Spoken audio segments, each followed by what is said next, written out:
Kalau boleh, saya mengibaratkan kita adalah sebuah komputer. Organ-organ dalam tubuh kita adalah hardware. Mindset kita adalah operating system dalam diri kita.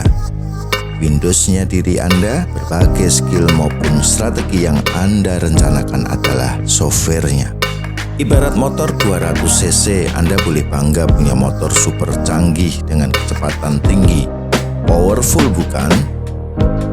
Tapi kalau Anda tidak berani mengendarai dengan kecepatan tinggi, punya pemikiran bahwa itu berbahaya, Anda tidak akan mengendarai dengan kecepatan tinggi meskipun naik motor paling cepat sedunia. Kita sepakat ya? Jadi, seberapa hebatnya hardware kita, kalau mindset kita tidak linear, maka percuma tak bergun.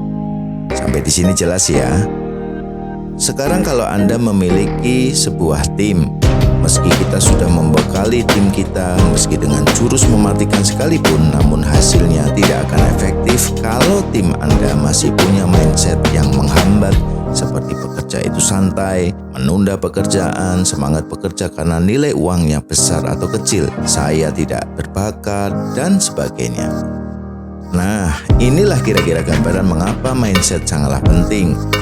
Bisa jadi selama ini saya dan Anda punya potensi untuk berkembang dan sukses. Anda memiliki segalanya, terlahir dari orang kaya, punya mobil, punya modal, bisa merekrut tim, relasi maupun ilmu. Hanya karena terhambat mindset yang ada di pikiran Anda, hasilnya tidak akan maksimal atau bisa jadi nol. Saya dan Anda pasti punya pengalaman kisah orang gagal di bidang apapun. Kalau kita ingat-ingat kembali, setiap pengusaha yang saya dan Anda kenal semua diawali dengan mindset yang salah. Rata-rata mereka gagal dengan cerita yang menyakitkan. Yang terjadi adalah karena ada kesalahan dalam mindset mereka.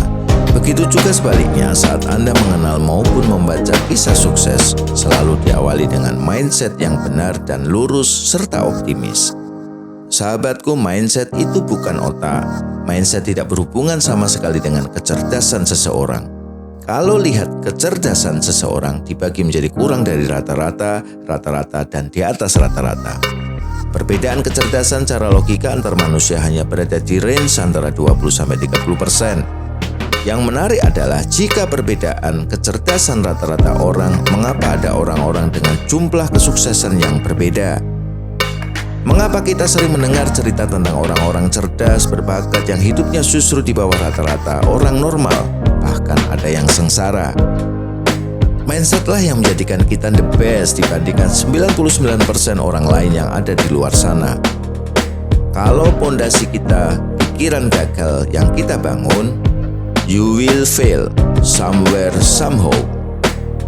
Mindset dan pikiran yang tidak kita sadari ini bisa terdiri dari kepercayaan yang sudah tertanam kuat di kepala kita sejak Anda kecil sampai sekarang. Alon-alon asal kelakon, kegagalan saya gara-gara pesaing, bekerja di rumah diganggu anak-anak, suami tidak support, jalanan macet, pusing kepala, dan sebagainya. Semua perilaku yang merupakan kebiasaan selama puluhan tahun harus kita hapus dan kita rubah. Sahabatku, kita harus sadar bahwa semua kegagalan dan keberhasilan kita bukan karena soal kecerdasan, soal bakat. Ini soal pikiran, soal mindset, bukan masalah hardware, ini soal software. Bekerja keraslah dalam diam, biarkan kesuksesan membuat kegaduhan. Itulah Anda. Sukses selalu.